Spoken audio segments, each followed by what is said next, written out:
Vous voyez des gens dans le ministère aujourd'hui, ils prêchent sur tel domaine, après demain, après il y en a qui vont sur le net prendre les messages, venir répéter. Non!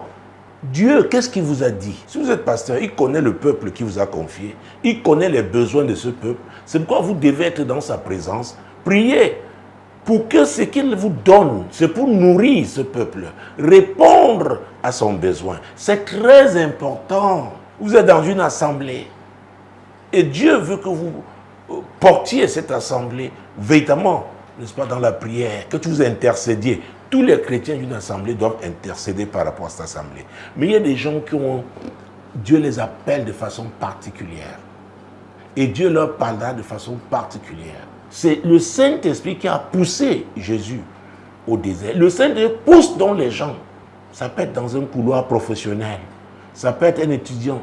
Le Saint-Esprit l'oriente dans une filière particulière. Parce que beaucoup ont, n'est-ce pas, limité le Saint-Esprit seulement à l'église, entendu comme édifice, hein? C'est-à-dire où on se retrouve. Or, nous tous, nous sommes, quand on parle vraiment d'église, la communauté, n'est-ce pas, des croyants de la nouvelle naissance, hein, qui marchent sous la conduite du Saint-Esprit. Donc, nous sommes tous membres de l'église. Donc, nous devons tous marcher sous la conduite du Saint-Esprit. Ce que nous devons faire doit, n'est-ce pas, être venir de Dieu. Et c'est le Saint-Esprit donc qui nous oriente à le faire. Et vous ne le faites pas pour faire plaisir à quelqu'un.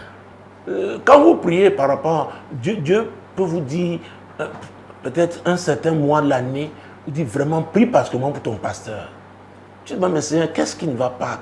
Mais il sait, peut-être il passe par une difficulté particulière, il a un défi particulier, ou il peut te dire, prie pour le groupe, pour la chorale de l'église. C'est Dieu qui te donne ce fardeau. Et il n'a pas besoin de te dire pourquoi. Et en le faisant, tu es béni. Parce que, il y a beaucoup de bénédictions qu'on obtient par l'obéissance. Sans l'obéissance, on ne peut pas lui être agréable. On ne peut pas, n'est-ce pas, lui plaire. Ce n'est pas possible. Samuel avait dit à Saül que l'obéissance vaut mieux que les sacrifices. Si on n'obéit pas à Dieu, on ne peut pas réussir. On ne peut pas obtenir les bénédictions de Dieu. Vous savez, il y a une différence par rapport à quelqu'un qui gagne beaucoup d'argent et quelqu'un qui est béni. Hein. N'oubliez pas une chose. Dans Ecclésiaste 7, verset 8, à sa partie A, c'est Dieu qui parle. Mieux vaut la fin d'une chose que son commencement. Croyez-moi, dans cette ville de Douala, ma ville natale, j'ai vu des gens qui ont brassé beaucoup d'argent, mais qui, à la fin de leur jour, n'avaient plus rien. J'ai rencontré dans ce pays des gens qui, quand nous sommes petits, des gens qui avaient des positions particulièrement élevées.